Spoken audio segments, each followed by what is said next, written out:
Hi, I am Karen Williams with Hiccup Interactive. Hiccup Interactive is the name of my game studio. My game studio for now just includes myself doing development, Lyanna Mitchell behind art, Coco Hunter in marketing, and Porky and Beans are helping out with HR and sales associates. I started off Hiccup Interactive as a dev portfolio, and I plan to just essentially make this as my handle to identify myself, since Karen Williams is such a very common name that's thrown all over the place. To get a job in the game industry. I wanted to work on my skills and have a place for me to share these things so that other people could see what I'm doing and build my skills so that I can get a job in my dream industry. I decided to make it an LLC when I started working on Urchins and Ink because I'm planning on entering into the educational game field and kind of wanted a little extra legitimacy when it comes with that. But becoming an LLC is absolutely not required when it comes to making games and things along those lines. One of the biggest pillars that I like that I have for Hiccup Interactive, I like to call it cute ingenuity, in the sense that I focus heavily on like design mechanics and kind of like experimenting with how I approach game design.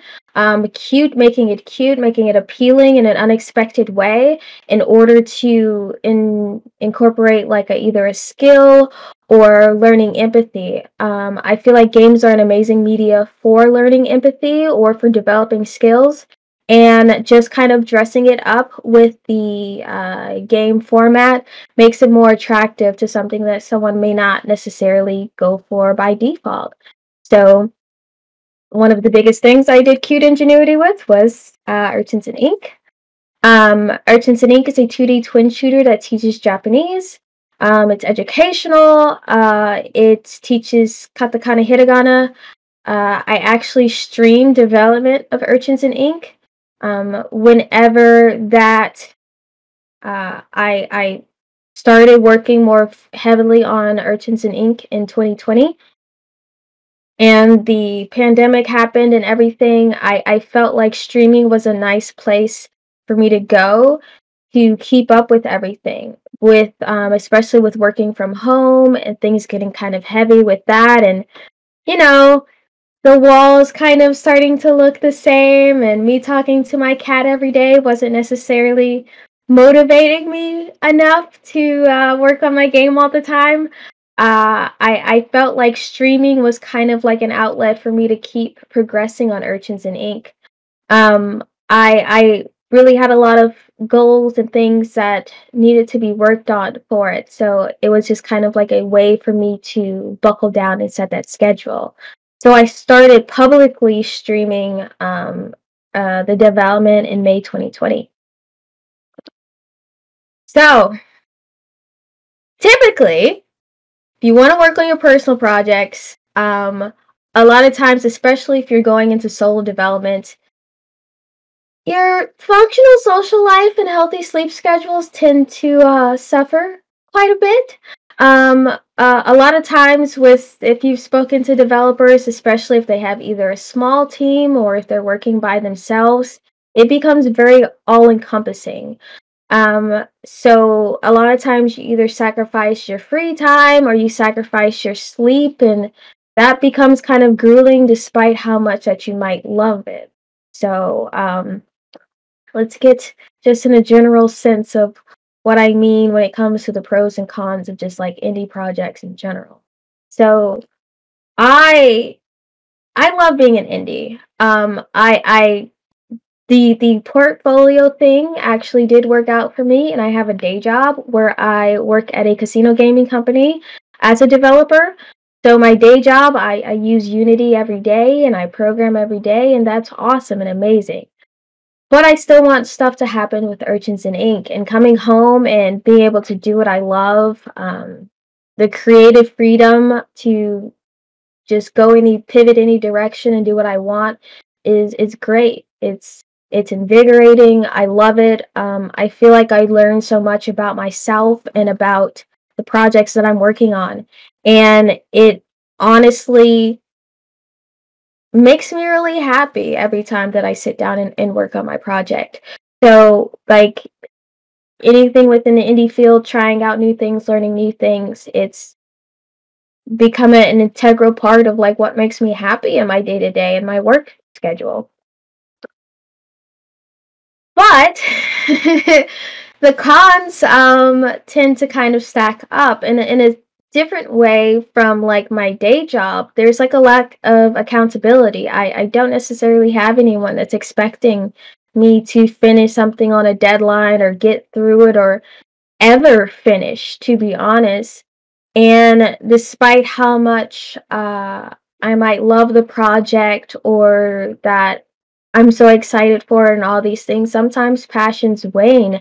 It gets difficult to be as excited to look at the same code base every day, and I still have the same bug because I'm the only one who's there to fix it. So if I don't find something else to do, I'm kind of like stuck with facing that thing, and it kind of sucks sometimes. And stagnation kind of happens. The project becomes an everyday thing, so it's not as new and fresh, and you might want to switch to another thing, and so on and so forth. And it can be hard with sticking with the same thing to fruition when you're the only one that's excited about it. Money is definitely another thing. Like, I have my day job that, pays me for stuff, so that's a pretty good motivation for me to get through whatever stagnation, lack of passion, whatever. I get a check. It's great. That's my pat on the back for me doing a good job. But me funding things myself, if I need assets, like, it does kind of like pull on if I can like afford to keep dedicating my time towards that. And in general, life gets in the way. I got sick, and sometimes that kind of like takes away from doing things, or kids, life, work. Sometimes I have to work late, so I come home and I don't have time to work on my own thing. So like indie development, it's a lifestyle. It's not just a job or a hobby. Sometimes it's who I am, and it has its pros and cons, and this is just what we deal with. And I honestly feel like streaming helped me come to terms with a lot of the cons and the difficulties that I was running into, especially during quarantine, during like the start of all this COVID nonsense. So, again, as I mentioned before, I started streaming in May 2020. And I literally went into streaming with the thought that the streaming would be my virtual accountability buddies.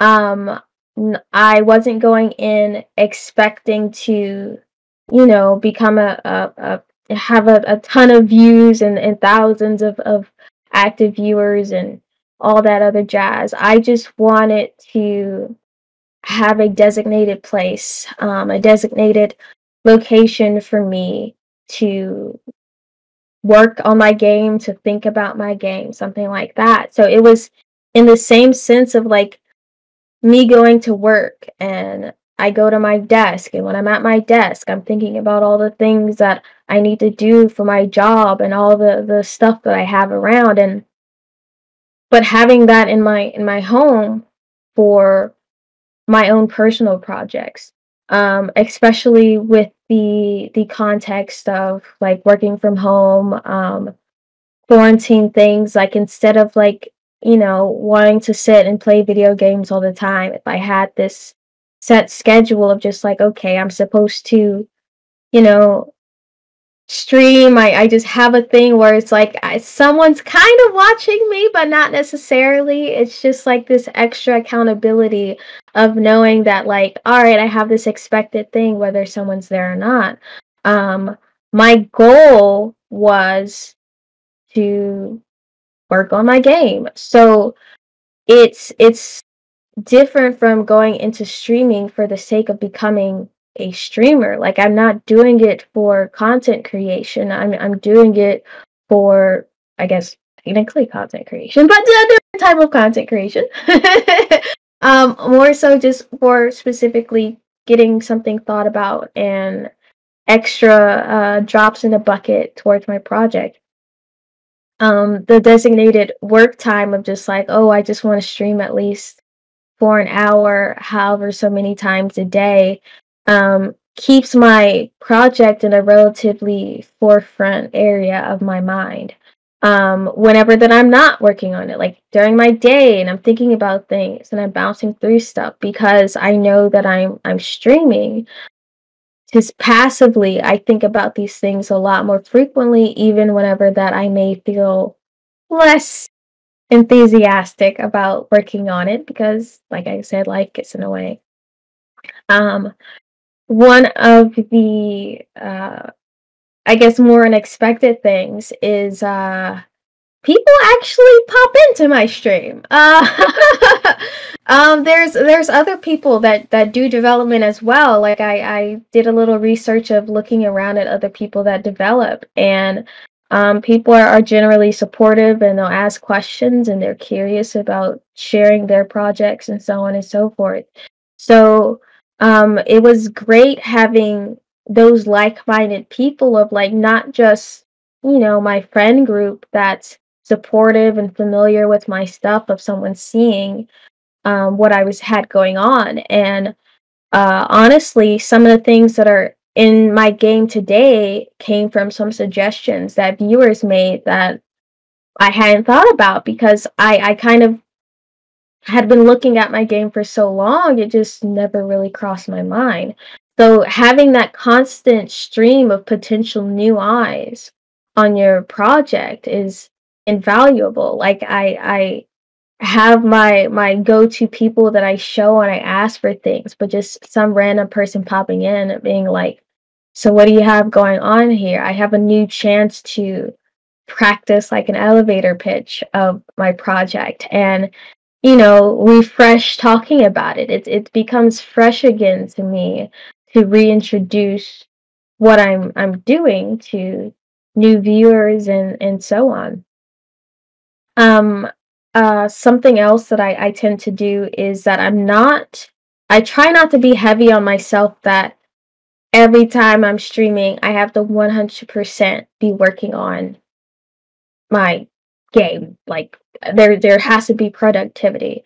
Um, Having it be a stream and there's other people that you have the option to interact with, honestly fights a little bit against burnout, to be honest. Previously, whenever I worked on a game by myself, I'd find myself, I call her 4 a.m. Karen, doing stuff and getting things done, and I'm exhausted, and I come back and I'm unsure what I did and all this other stuff, and I get tired of looking at the thing, and it became another job instead of like me enjoying what I was doing and talking to people and sometimes going off on tangents where I'm talking about frogs or birds or whatever the case may be, or talking about their projects. Um, Help to sidestep the burnout that comes from solo development. Like the process of developing a game independently became a lot less grueling, especially for like this being my first foray into like independent development. Um, so having a safe space for distractions that are still like you're still within the realm of I'm working on my project, I'm working on my game is amazing. And I still feel excited to sit down and stream my game. Because I'm not tired of it yet because there's that little extra spark of random potential of someone coming in and throwing me completely off of my focus. A great thing also was that it gives you a time to advertise yourself and your game. A particular little thing that I do if someone new pops into chat that I haven't seen before, I do an elevator pitch of my game and my company and what I have going on just to, throw that out there. And sometimes you get people that are passionate about you as a person because you're displaying your personality, but also passionate for your game itself. So whenever that it comes to you actively releasing it, you've got people that support you for, different reasons and different things. You're building your customer base before you've even got your product set up. So that in and of itself is just like a great thing, and any other things that you may venture into. Also having people that are open to playtesting and rating other streamers that are also doing development. For example, talking to them, sometimes even seeing them play your game on stream. It's a very open and communicative like community, and that just like exchanging playtesting is, like a business card. Like it's great. And getting to see actively and streamers narrating what they're doing, what they're thinking is kind of a unique way of playtesting that you may not get with typical playtesting of just like purely watching someone go through it and fill out a survey. Like streamers tend to actively narrate what they're doing, so it's an even more insightful bit of information, I feel. Devlogs are also very useful of watching the progress. There's a lot of, I feel like, respect within the independent community of just like, their incremental steps and cheering people on with each of your progression through. So it's just kind of a great community to have people that are supportive and willing to encourage you forward as tippy toe through everything. So really quick, want to show a video from May 2020 as far as like what Urchins and Ink was at the time. So here we go. There's no audio. But I'm gonna make it big. So this is a video that I had made just showing what the development was. I just started streaming, and this is just all that I had so far, and that's what the game looked like. With the little enemies and all my bugs and so on and so forth. And now this is from December. We have sound.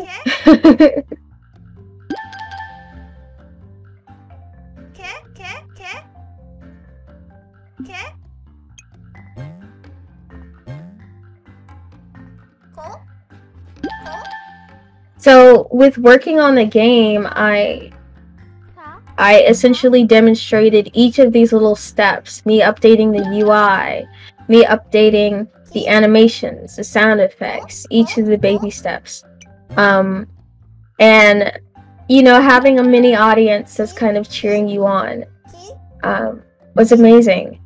And also having new people come in that perhaps have never programmed before or done something or the other within any type of development engine, and talking them through, kind of like being a helping hand to them as well. It's come a long way, and the support and whatnot that, like, I know I know, like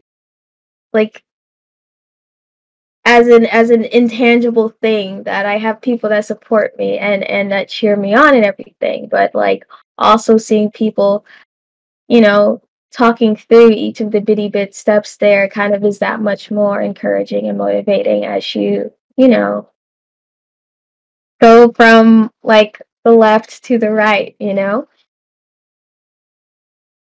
Oh, you can stop that now. You can also stop that. Okay. So, there's my gushing. So how I got started. Generally, um, choosing your platform, in a way, like, the biggest thing to remember is that you're not necessarily doing this to be a big streamer. You're doing this to work on your game. So whatever platform that you happen to choose, if you want something that has more of a visibility, less of a visibility, it's up to you. But do understand that, like, there are some, like, advertisement merits by pursuing something that you could have more visibility on different platforms. So maybe starting with one and expanding to others. Picking schedules that are kind to yourself. Um, Me being quarantined and going crazy with cabin fever and all that jazz, I started off trying to stream 5 times a week for 1 hour each. That ended quite quickly. Now I do it 4 times a week, but 2 days, take a break on Wednesday, and then 2 more days after that. It's a little easier. It's okay to change in the future, but like just picking something where weekdays at 7, weekdays at 8, I am sitting down doing a stream. But it's okay if sometimes I skip because life gets in the way. Um, and remembering my baby steps. Since again, I'm imagining every day that I'm doing these things. I'm okay. Today I'm gonna look up UI stuff. Today I'm going to like implement the new art that my artist sent. And even sometimes planning days where you're like, I'm gonna go home and I'm gonna play Doom for like a couple hours, and that's just gonna be my stream. And like while I'm playing Doom, I'm thinking about Urchins and Ink. So this still counts as productivity. Got it. Like it's still good because I'm still here, I'm still sitting and I'm thinking about it. Just be kind to yourself about the whole process, and it's not heavy. Equipment. This also goes as far as you want to go. You can just all you really need is the connection to a platform and a screen sharing software. As far as if you want your voice to be involved, if you want to be on camera, that's completely up to you. Um, these type of things you can get relatively cheaply on Amazon. Lighting is also optional on how, I guess, more streamer-ish you want to get with it, with like flare and overlays and things along those lines. There's plenty of software out there. It's very common to go for these things, and it's extremely accessible. So it's also something that you can work into later on. My initial streams were just my head, and that was it. So yeah, just go from there.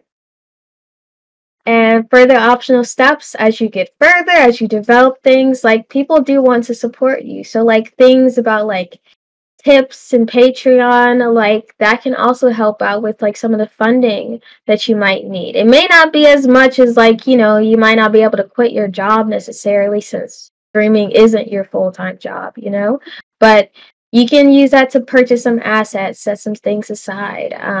Then making things more pretty, having fun with it, more advertising, getting more involved with social media, sharing clips of fun little time that you have. You're creating the community for your game before it even comes out. So however much that you're able to or that what you want to invest into it, it's completely up to you. So again, these are things you can expand on as you go further and further. So again, every day is just a baby step closer to finishing your project. Do whatever that you can to keep you motivated. It's come a long way. Like Urchins and Ink is going to be early access on Steam 3322. And streaming definitely helped me get there. I feel like I've gone leaps and bounds that I feel like I wouldn't have necessarily gotten just working by myself in the quiet of my room. So, super encourage it to anyone else. So, yeah. So, this is how you can contact me, and you can play Urchins and Ink on HIO, and thanks. Excellent. Thank you very much, Karen.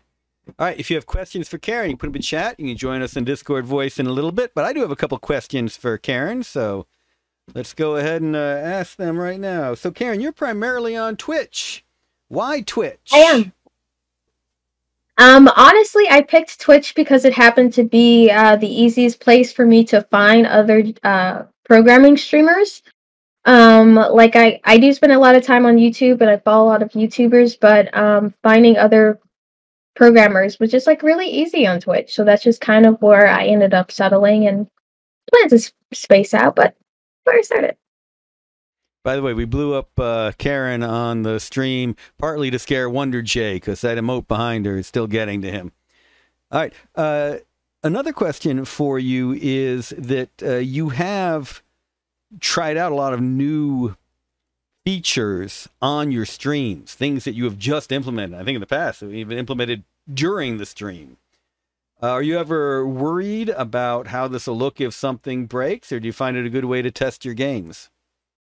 I feel like it's a good way to test my game. Also, sometimes I have people that are extremely experienced just happen to like, oh, I've been doing Unity for like 10 years or whatever, 30 years of Unity, even before it was created. I've been doing Unity.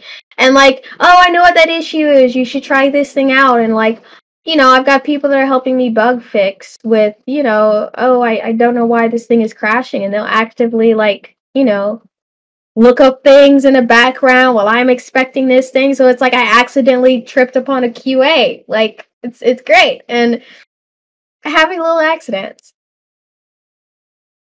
Excellent. Like Brett we're the bonding. Illustrator was commenting on how much of what you mention is applicable to other artistic and creative pursuits. Oh, And, definitely. Like my artist, she also streams like drawing as well because she was like, what, I think this would be a good thing for me just to like sit down and do sketches for stuff. So, it's for anything. Just don't limit streamers to just, playing video games or watching content. It could just be your little workspace and you've got like a little buddy that's like there with you. have you two done a partner stream yet? Between me and my artist? Yeah. We haven't had a partner stream, but we've like watched each other's streams before, but we've not like done it together. Like I feel like that would be extremely chaotic, but low key that's kind of my brand. So like maybe we should. Well, Restream is pushing that right now.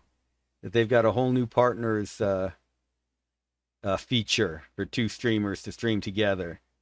So I haven't looked at it yet, but I was thinking of taking a look at it. So maybe we'll do an IGDA, GGDA stream sometime.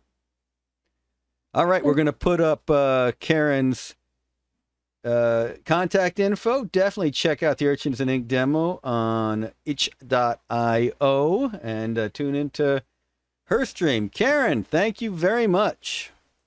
Thank you.